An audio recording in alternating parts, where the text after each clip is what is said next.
Hello, everyone. Welcome to the Advancement Center and welcome to the world of magic and miracles. I greet you again today with a smile as usual. Everything feels for me that it is moving extremely fast. I feel like I just arrived here and sat in this chair with something to deliver, but can't even trace the steps of how I got here. And that's been how my days have been feeling recently. But it's connected to a thread that's running through my life and running through everyone's life. This is called a beautiful thread. Everything we do here is part of the illusion. It's a part of then what now, what's next. It is a creation that comes and goes to make room for the next creation. You, on the other hand, are unchangeable, never beginning and never ending, a part of the Creator who created the creation. A lesser part of you sits in high and holy places, on councils and federations, and an even lesser part of you operates within these physical forms on this physical planet known as Earth. But all fall short of the majesty of the you that sits at the right hand of your Creator. That you is omnipresent, omniscient, and omnipotent. I can see that you and that me very clearly, way off in the distance, but just as clear and as close as the noonday sun. Beyond perfection, beyond all things, it is this you that is above all things, above every rule and law, above all logic and reasoning, above all concepts and truths, indescribable and incomprehensible. This is the you that is creating the new world. Begin to see this lower human aspect of yourself in comparison to the higher, above all things, creator aspects of you. Now let those two aspects have a little chat with one another so that the human aspect of you can see how powerful the full aspect of you is. That higher you says that we were a conscious collaborator of the creation of this physical reality, this Maya, this cosmic divine illusion that makes the phenomenal changing world appear real, veiling the unchanging, absolute reality of Source, the supreme, formless, unchanging, and absolute reality that underlies, sustains, and pervades the entire universe. We simply created this reality for the opportunity to experience that which would help each unique spiritual being grow and evolve. The higher you says, because you have forgotten that you are me, you have sought to fix this reality, which is a part of your nature, but the purpose of its existence was for you to surpass its influence on you and be that bright, shining light while still in it. Thus, over time, remembering that you are me and that everything is truly beneath our unchanging divine nature. Instead, most have focused on fixing the world and fixing themselves, two complete impossibilities, for neither are broken, which has led to associating your happiness, freedom, peace, and joy to something outside of you. We did not think that this would happen as we put all this in place, but this too became a part of how the human entity and each human within it would grow and evolve, eventually returning to a place of sovereign recognition of themselves as source. The higher you continues to speak. So there are many timelines being played out, many influences at play, yet all will return to that ultimate truth in this life or the next or the next. Everyone is seeing and feeling a change, the arrival of another playing field, more harmonious, more peaceful, kind, caring, and loving. It is being delivered from within each one who has the desire to move in another direction. That power has always been within each one, as the good witch Dorothy said, as the good witch said to Dorothy. A woman lifts the truck off of her car. I make a hurricane change directions. You stop an accident from happening. There's a force within us that can say to the mountain, move, and it will move. We are brought to this place of, that's enough. No. And that force explodes from our being, and it is oh so powerful. The train called humanity was easy to move, stop, and change its direction when it had 1 million passengers. But now it has 8 billion passengers, and it must be gently slowed in order to change directions. Otherwise, it would come off the tracks and harm billions. So it has required the collective consciousness coming to a tipping point of change to slow the train and begin the arduous job of turning it, as well as building the infrastructure for the arrival of the train with 8 billion new passengers. A beautiful thread has been running since the beginningless beginning. It has been weaving its way within every circumstance with the purpose of creating a masterpiece. The human aspect of us can't see the thread, but it can see the circumstances. So it reacts accordingly to the circumstances that can be easily seen and judged. Wars, politics, religion, medicine, education, and science. But in fact, these are all distractions as the thread weaves its way into the fabric of life, bringing forward what was already designed to be brought forward. When I was a kid, we would go to my grandparents' house for Christmas dinner. My grandparents had 5 kids and there were 15 grandchildren. All the kids were sent to the basement to sit at the little tables and eat Christmas dinner, while the parents and the older cousins got to be upstairs and eat at the big grown-up table. I couldn't wait until I got old enough to leave the kiddie table and go upstairs with the adults. It always seemed like they were going to be talking about things that were far above our kiddie world. That's the picture of this human aspect of you in comparison to that aspect of you that sits at the right hand of your creator.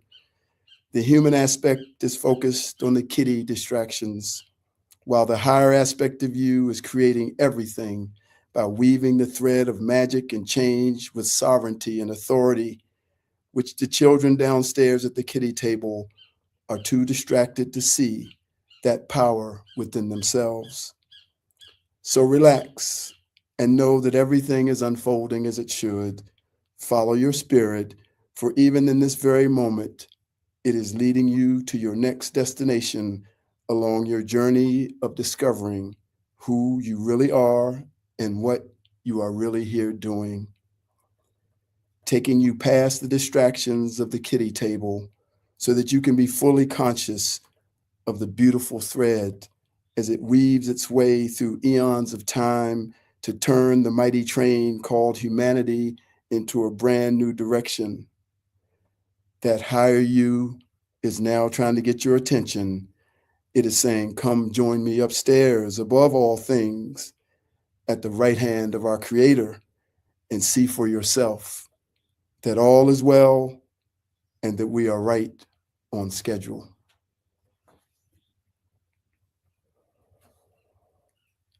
So I mentioned that I missed the broadcast last week because I wasn't feeling great. And I forgot to mention that in the process of losing my voice, I was able to see that my voice isn't me, that my body isn't me, It's those moments when you can feel yourself separated from those things that would be called you. And it was great to feel me completely without a voice, with whatever the body was going through. And it just took me into a grander place. I feel like all of us have come here from an origin. And many times I thought how, like Superman, we experience kryptonite and we desire to return to our origin.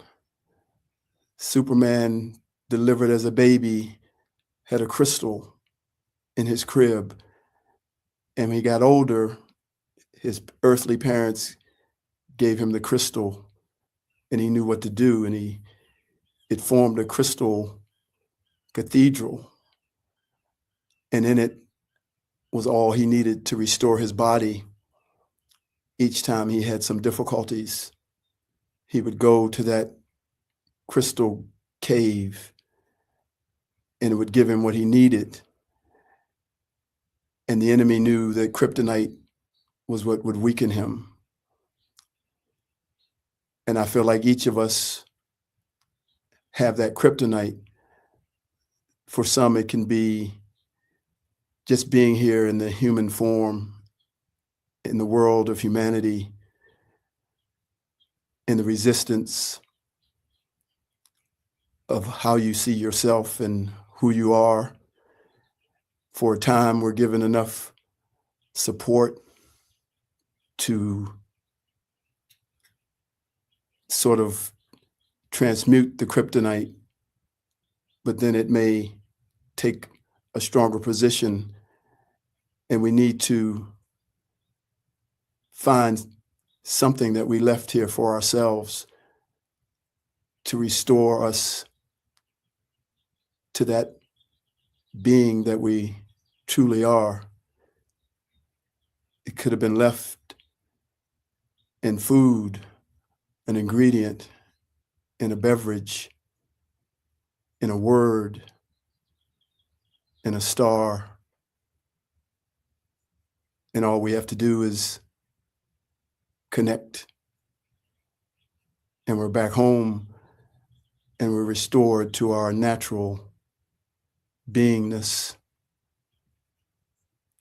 ready to do whatever is next in the thread that's moving us from left to right and up and down. So with that in mind, I had got a signal, which I often do.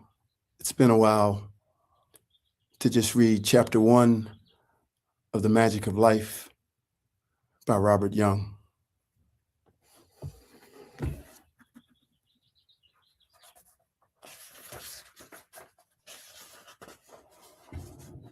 It was September 13th, and the wind felt cold and miserable as Suzanne struggled to hold her coat close to her body. The tears were still fresh on her face, and her body felt like it had been torn apart. Her body felt like it had been torn apart by the emotion of the past few days. Her toes were still numb from the long trek she had traveled the previous day, and the memory of the chill seemed to linger in her bones as the wind started to blow through her clothing once again. Suzanne's fixed purpose was to provide for her children, but her efforts of the previous day had proven to be fruitless. Her regular source of food was not available, and there was nothing to feed her family. Today, she headed off along the same track, but this time she would visit all the local fishing spots to see if she could find some relief. Suzanne's fear was so intense that it almost took over her body, and she was struggling to take each step. Her decision yesterday to leave the children at home had torn her apart, and here she was doing it again. The children were too young to have to take care of themselves, but somehow she knew it had to be done. It was a significant time in their lives as their father, Joe, had died the previous year. And as a family, they knew they were in for some hard times.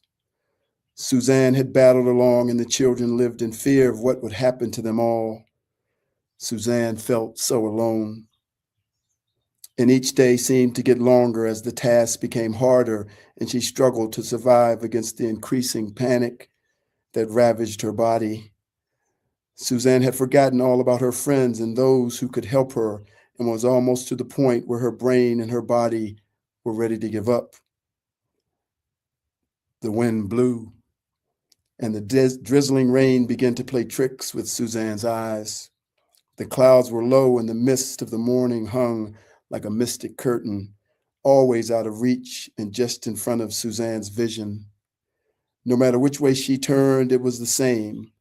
Although her mind was ravaged with fear, there was a hidden sense that detected something different in the countryside. The strange cloud that appeared in front of her suddenly shook her into awareness and exploded her senses into a scream that was so intense its sound disappeared before it left her mouth. Suzanne froze, and the panic suddenly turned into a clarity that she had never felt before. Her sense of survival was at its maximum, and her focus and intensity were beyond belief. Suzanne scanned the path ahead, never taking her eyes off the strange vision in front of her. The rain seemed to stop just ahead, but the cloud was slowly moving towards her. She could feel her skin start to tingle. It was like something had started that was completely out of her control, and in place of her fear, a feeling of determination had come over her. She considered stepping back, but nothing seemed to happen. It was as if she was being drawn forward, and as she took that next step, she went into the cloud and almost passed out from the rush of adrenaline that followed. In that moment, Suzanne forgot the outside world and disappeared into the ecstasy and beauty of the wonderful world of magic she had stepped into. The hardship she had experienced moments before had gone, and she marveled at the joy of standing tall in the face of everything that was happening. Suzanne could feel her confidence growing as she calmed herself and allowed the haze of her experience to subside. She focused on the faint image in front of her and watched patiently as it formed into the shimmering outline of a person. She had never experienced anything like this before, but somehow she felt comfortable just standing motionless and letting everything unfold. The longer she stood and watched, the clearer the image became, until there, standing before her, was a great friend she had known through many ages. He introduced himself as Simeon. Suzanne felt elated. She had never experienced such a sensation, and she certainly had never seen anybody appear from a cloud before. Strangely, though, she felt incredibly comforted by the whole event. It was as if she had stepped into another world where all of the circumstances around her were totally different. She felt beautiful once again, and her dry skin and matted hair were suddenly transformed. Her clothes looked better, and she really felt like she was starting to glow. Simeon's voice was gentle and welcoming. He understood that she had never experienced such a thing before, and he was extremely conscious of the fragile nature of her situation. "You seem lost, my beautiful one," he began. Suzanne relaxed as he spoke. She felt drawn to his energy and almost unconscious of the content of his words.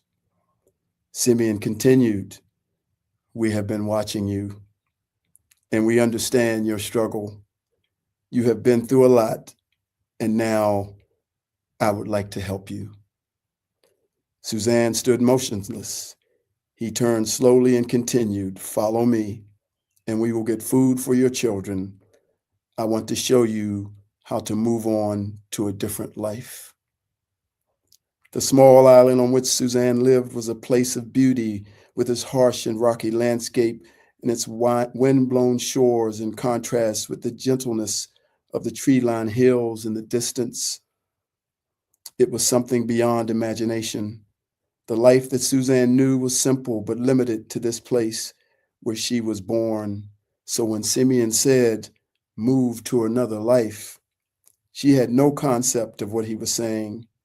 There were no boats that could take her away from the island apart from the ship that came in once a month for supplies. It took one or two visitors backwards and forwards, and occasionally one of the technicians who ran the power stations. And apart from that, there was no other way to move to another life. As her mind struggled with this lack of understanding, she felt a little disoriented and soon let go of her struggle to watch the vision of Simeon's magic develop in front of her.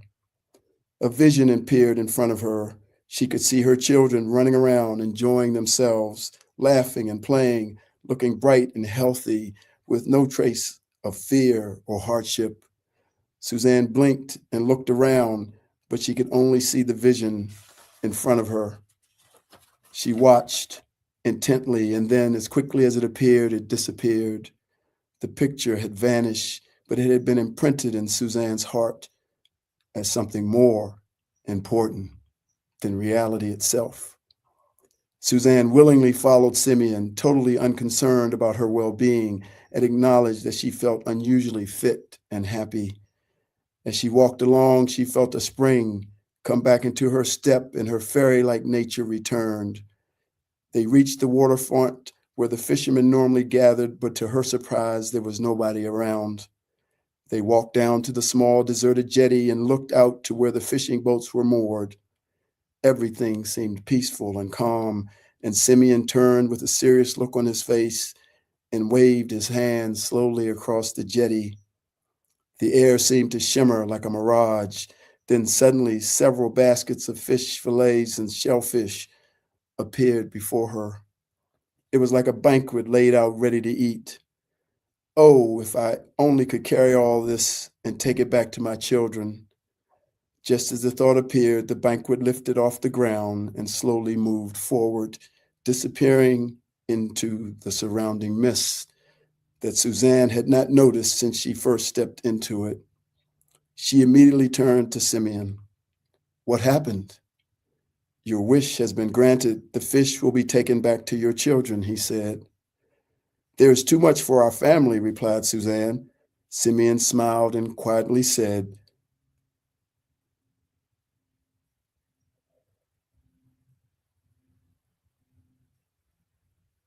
let's walk back to your house and feed the children.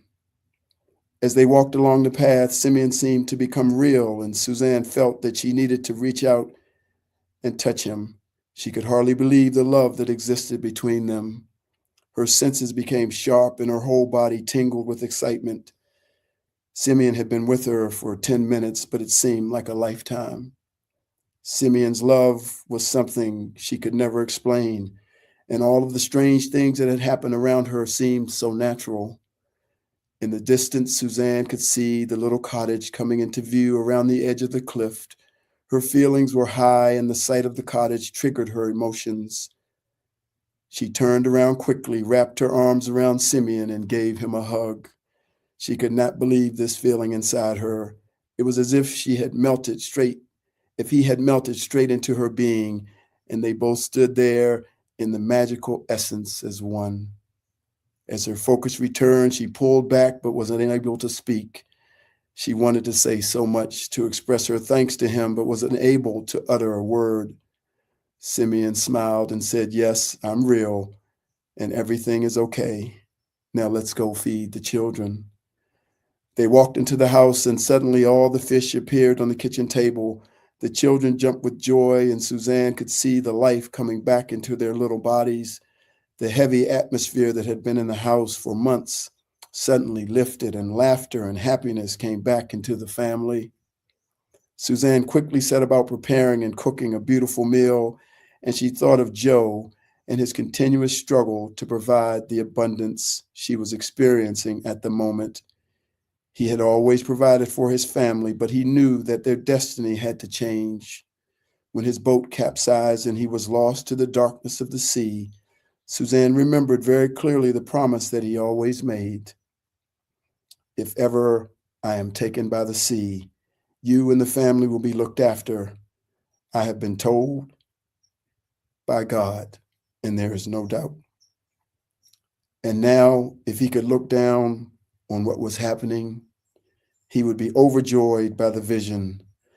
Suzanne had no idea why, but she had this wonderful feeling of complete trust and happiness, and a feeling that she was experiencing being looked after as Joe had promised. Once the children had eaten, Simeon suggested they invite others in to eat.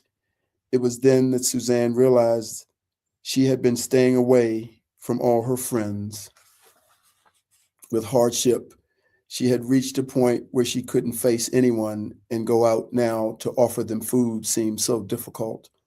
She was frightened, but Simeon simply looked at her and smiled, and the courage she needed came back to her immediately.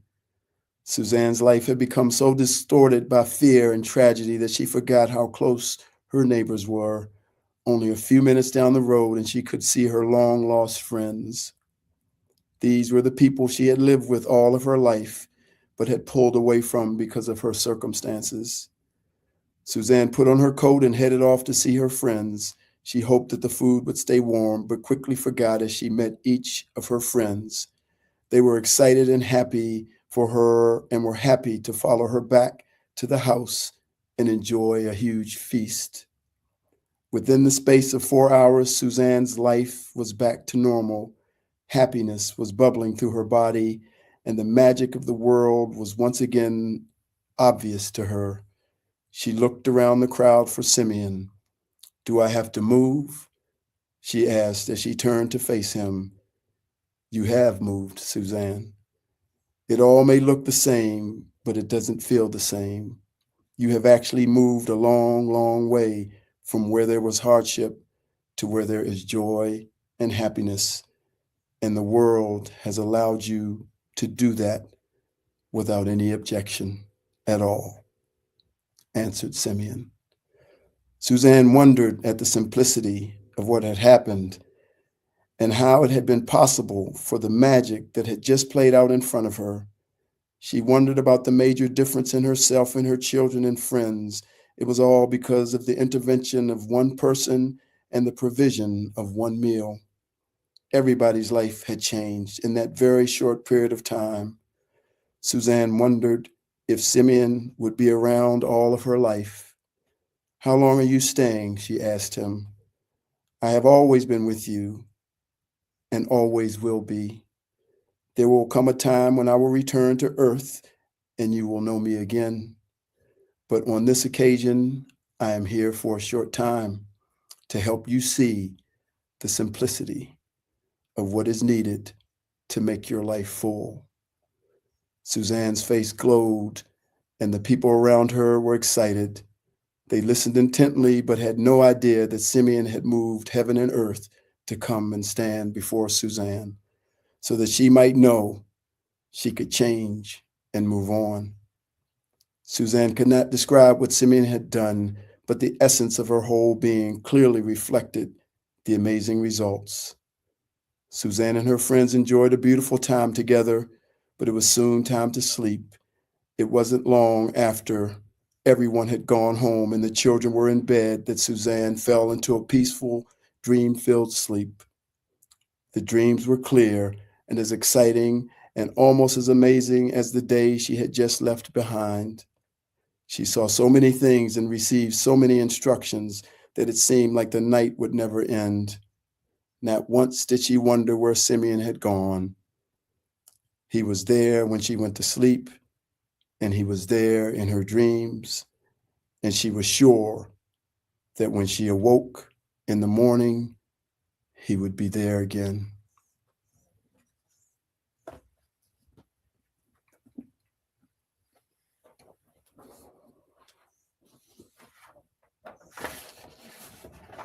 And I wrote a few words down. Some were in book 2 of The Magic of Life. These are the words.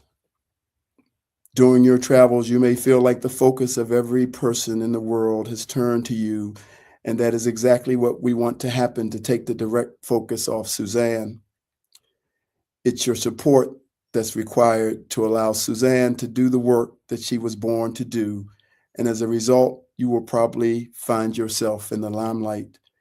You may wonder what we are asking of you at this stage, but all we are asking is for you to be yourself and enjoy everything that's happening, no matter what that may be, and never lose sight of the fact that your main objective is to support your family and to be a fisherman.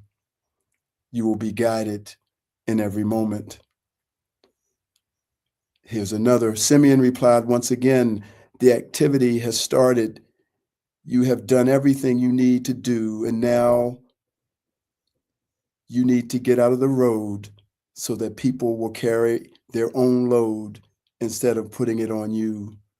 Remember that you must always be you, no matter what anyone else thinks you are. You are you. You are a fisherman. You are a family man, and you don't need to lead people to repair the damage in this town. You have already set everything in motion. And another, you have walked through into your own dimension, the one that is preserved for you. Don't go back. And this one, this adventure is one for you to enjoy. It is one that has been arranged to satisfy your life and to fulfill your destiny. And at the same time, it will change the lives of many thousands of people who venture into your life or onto your path. Your presence will change the direction of the world, and your love for one another will solidify everything you stand for in the world. In every step, you will be totally looked after, but there will be adventure and there will be excitement for you to enjoy. I leave you now to have a beautiful trip and to enjoy the start of a new, exciting life in another land.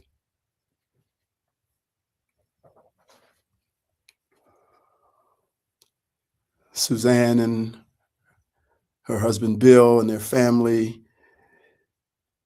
became connected to many people.